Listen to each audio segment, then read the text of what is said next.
ഈശോയുടെ ജനനത്തിൽ ദൈവത്തെ സ്തുതിച്ച് ഇപ്രകാരം പറഞ്ഞു. ദൂതന്മാർ സ്വർഗത്തിലേക്ക് പോയപ്പോൾ ആട്ടിടയന്മാർ ബെത്ലഹേമിലേക്ക് പോയി പുൽത്തൊട്ടിയിൽ കിടന്ന ശിശുവിനെ കണ്ട് ആരാധിച്ചു.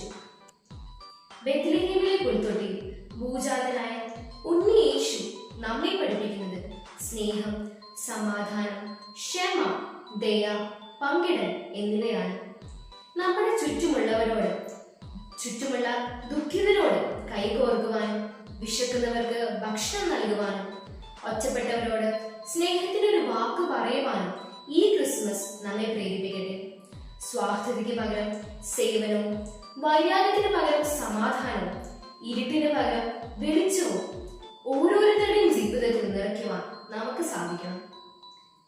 ഈ ക്രിസ്മസ് ദിവസങ്ങളിൽ സുഹൃത്തുക്കളാലും നന്മകളാലും പുണ്യങ്ങളാലും നാം ഈശോയെ വരവേൽക്കണം.